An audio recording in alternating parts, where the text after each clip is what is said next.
ஏன் ஷாங்ஸர் ஹாக்கி இந்த அளவு ஸ்ட்ராங்கா இருக்கு? ஒரு அட்மிரலே பயந்து ஓடுற அளவுக்கு கான்கோர் ஹாக்கினாலே வில் பவரை பேஸ் பண்ணுது. இந்த வில் பவரை நம்ம ரியல் லைஃப்ல இன்க்ரீஸ் பண்ண முடியும். ஷாங்ஸர் ஹாக்கி அளவு இல்லைனாலும் கொஞ்சம் இன்க்ரீஸ் பண்ணி நிறைய ப்ரொடக்டிவான ஒர்க்லாம் நம்மளால பண்ண முடியும். இதுவே நம்ம அனிமேல நிறைய கத்துக்கலாம். இந்த சீரீஸ்ல things we learn from anime பார்க்க போறோம். 3 வாரத்துக்கு ஒரு இந்த சீரீஸ்ல ஒரு வீடியோ அப்லோட் பண்ண ட்ரை பண்றேன். இப்போ ஷாங்ஸோட ஆரிஜினை பார்த்துடலாம்.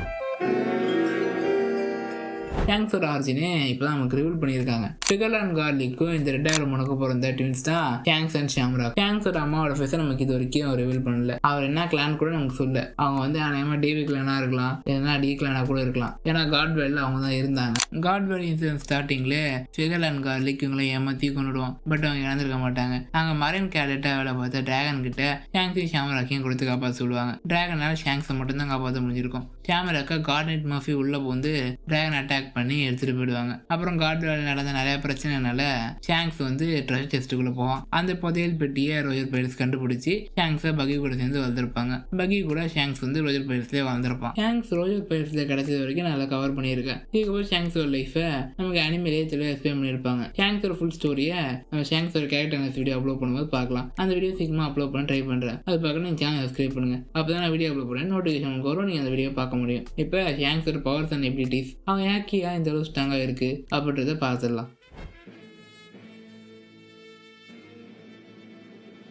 Shang's all type of hockey master பண்ணிட்டேன்னே சொல்லலாம். ஃபர்ஸ்ட் ஷாங்ஸோட ஆர்னமெண்ட் ஹாக்கிலேருந்து பார்க்கலாம். இந்த ஆர்னமெண்ட் ஹாக்கியை நிறைய பேர் அவங்க ஸ்வாடு இல்லை அவங்க ஹேண்டு ஸ்ட்ரென்தன் பண்ண யூஸ் பண்ணுவாங்க. ஷாங்ஸ் வந்து அவன் ஸ்வாடோட கிரிஃபோனை ஸ்ட்ரென்தன் பண்ண யூஸ் பண்ணுவான். ஸ்ட்ரென்தன் பண்ணி அட்டாக் பண்ணுவான். இந்த அட்டாக் தான் டிவைன் டிபார்ச்சர். இந்த அட்டாக் ஃபர்ஸ்ட் ரோஜர் தான் யூஸ் பண்ணிருந்தாரு. அதே ரோஜர் கிட்ட ஷாங்ஸ் இதை லேர்ன் பண்ணி இப்போ ஷாங்ஸ் இந்த அட்டாக்கை யூஸ் பண்ணிருப்பான். அடுத்து ஷாங்ஸோட அப்சர்வேஷன் ஹாக்கி. ஷாங்ஸை அப்சர்வேஷன் ஹாக்கி கில்லர்னே சொல்லுவாங்க. ஷாங்ஸ்னால ஃபியூச்சரில் நிறைய செகண்ட் முன்னாடியே பார்க்க முடியும். அடுத்தவங்களோட ஃபியூச்சர் செட்டிங் கட் பண்ணி விட முடியும். இது யூஸ் பண்ணி தான் கிட்ட ஒன் ஷாட்ல டிஃபீட் பண்ணியிருப்பான். அடுத்து ஷாங்ஸோட காங்கரஸ் ஹாக்கி. ஷாங்ஸ் இதை டெரிஃபைங்கா ட்ரெயின் பண்ணியிருப்பான். ஒயிட் பீரை மீட் பண்ணும்போது ஷிப்புக்கே பிசிக்கல் டேமேஜ் இருக்கும். ஒயிட் பீருக்குள்ள புதுசாக சேர்ந்தவங்களாம் மேங்கே வந்திருப்பாங்க. ஒயிட் பீரும் ஷாங்ஸும் கிளாஷ் பண்ணும்போது கையே ஸ்ப்ரெட் இருக்கும். Just like Roger and white beer. இந்த இடத்துல ஷாங்ஸோட ஹாக்கி ரோஜரோட ஹாக்கி அளவுக்கு ஈக்குவலா இருக்கு அப்படின்றத நமக்கு ஓடா காமிச்சிருப்பாரு. இது மட்டும் இல்லாம இந்த காங்கரஸ் ஹாக்கியை வேற ஒரு ஹாக்கியை இன்ஃபியூஸ் பண்ணி அட்டாக் பண்ணுவான். அது என்னன்னு வீடியோவில் போக பார்ப்போம். அடுத்து ஷாங்ஸோட அட்வான்ஸ் காங்கரஸ் ஹாக்கி. இந்த அட்வான்ஸ் காங்கரஸ் ஹாக்கியை வானோல லூஃபி லேர்ன் பண்ணியிருப்பான். வானோ பேட்டிலையும் யூஸ் பண்ணியிருப்பான். இந்த அட்வான்ஸ் காங்கரஸ் ஹாக்கியை தான் வானோட ரியூ டெக்னிக்னு யூஸ் பண்ணுவாங்க. இதை யூஸ் பண்ணி ஆப்போனண்ட்டை டச் பண்ணாமலே அட்டாக் பண்ண முடியும். இந்த அட்வான்ஸ் காங்கரஸ் ஹாக்கியும் அப்சர்வேஷன் ஹாக்கி சேர்த்து யூஸ் பண்ணும்போது பாயிண்ட் பண்ணி அட்டாக் பண்ண முடியும். இது யூஸ் பண்ணி தான் லாங் ரேஞ்சில் இருந்து கிரீன் புல் அட்டாக் பண்ணியிருப்பான். கிரீன் புல் அவங்க கூட சண்டை போடலான்னு ஓடியே போயிட்டான். இந்த ஹாக்கி அங்கேருந்து எமோட்டோவையும் மோமோவையும் ஒன்றும் பண்ணியிருக்காது. இந்த இடத்துல நமக்கு தெரியுது பாயிண்ட் பண்ணி அட்டாக் பண்ண முடியும்னு. இந்த 4 ஹாக்கியும் இந்த ஒரு ஸ்பெஷல் அட்டாக்கும் தான் ஷாங்ஸோட எபிலிட்டிஸ் இது வரைக்கும் ரிவீல் பண்ணுது.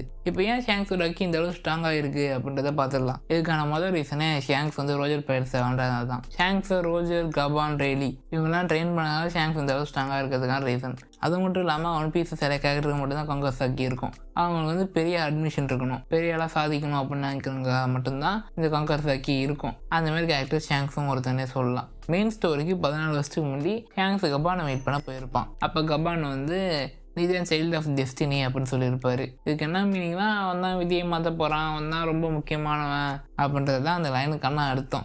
இந்த இடத்துல ஷாங்ஸ் வந்து ஃபியூச்சரில் ஃபைனல்ஸ் ஆகல ஏதோ பெருசாக பண்ண போகிறான் அப்படின்றது நம்மளோட டீஸ் பண்ணியிருக்காரு. இது மட்டும் இல்லாமல் அவர் ஒரு இன்டர்வியூலையும் சொல்லியிருந்தாரு, இதுமாதிரி ஷாங்ஸ் வந்து எப்போ ஃப்ரீக்வெண்ட்டாக அப்பீர் ஆகிட்டே இருக்கானோ அப்போ வந்து நம்ம ஃபைனல்ஸ் ஆக நெருங்கிட்டோம் அப்படின்னு சொல்லிட்டு. அது எப்படி இப்போ ஷாங்ஸுக்கு மட்டும் தெரிஞ்சிருக்கணும், பெருசாக ஏதாவது ஃபியூச்சரில் பண்ண போகிறோம், அதுக்கு நம்ம ஹாக்கியை ட்ரெயின் பண்ணுன்றது அப்படின்னு டவுட் அவங்க இருக்கும். இந்த சீனில் ரோஜர் ஏதோ ஷாங்ஸை சொல்லியிருப்பாரு. அதுக்கு ஷாங்ஸ் அழுதுட்டு இருந்திருப்பான். அதுக்கப்புறம் ரோஜர் செத்ததுக்கு அப்புறம் பக்கி வந்து ஷாங்ஸ் கேட்பான், அடுத்த போயிட்டுக்கீங்க நம்ம ஆகலாம், நம்ம கடலுக்கு போகலான்னு. ஆனால் அதுக்கு ஷாங்ஸ் வந்து நான் மைண்டை மாற்றிட்டேன், இப்போதைக்கு வேணாம் அப்படின்னு சொல்லியிருப்பான். அநேகமாக ரோஜர் ஏதாவது சொல்லியிருக்கலாம். அதனால கூட ஷாங்ஸ் இப்போதைக்கு வேணாம் அப்படின்னு முடிவு எடுத்துருக்கலாம். அப்புறம் ஷாங்ஸுக்கு ஒன் பீஸை பற்றி எதுவும் தெரிஞ்சிருக்கு. ஏன்னா அவன் குரூவில் யாருக்குமே டெவில் ஃப்ரூட் கிடையாது.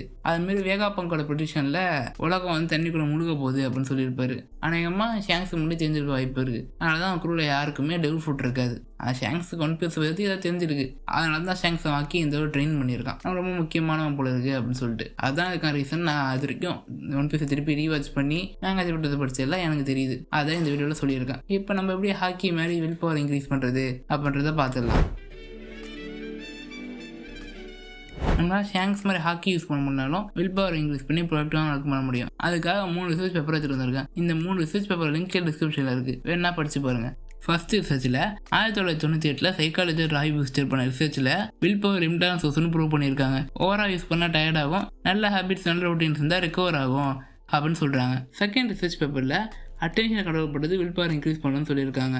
வால்டர் மிச்சலோட ஃபேமஸான ரிசர்ச்சில் வில் பவர் டிசைரோட ஃபைட் பண்ணுறது இல்லை, அதை அட்டென்ஷன் ஷிஃப்ட் பண்ணி டெம்டேஷன் அவாய்ட் பண்ணுற ஸ்ட்ராட்டஜி யூஸ் பண்ணால் வில் பவர் இன்க்ரீஸ் ஆகும்னு சொல்லியிருக்காங்க. மூணாவது ரிசர்ச் பேப்பரில் long term will power is equal to கிரிட்னு சொல்கிறாங்க. ஆங்கிலேய டுக்கு ஒருத்த ஒரு ரிசர்ச் பேப்பரில் சக்ஸஸ் வந்து ஐக்கியூவில் இல்லை, அது டெய்லி கன்சிஸ்டன்சியில் இருக்குது, இந்த குவாலிட்டிக்கு கிரிட்னு பெயர் அப்படின்னு சொல்கிறாங்க. கிரிட்னா லாங் டேர்ம் வில் பவர்.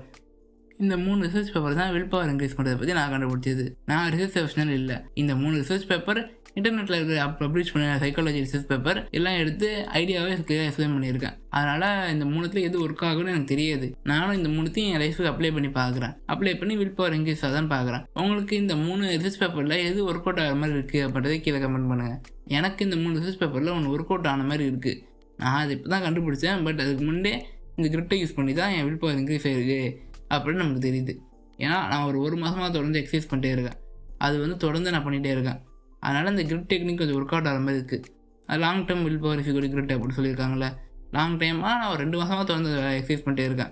ஒரு நாள் கூட விடுறது கிடையாது. அதனால் இந்த லாங் டேர்ம் வில் பவர் கொஞ்சம் இம்ப்ரூவ் ஆக வாய்ப்பு இருக்குது அப்படின்னு எனக்கு தோணுது.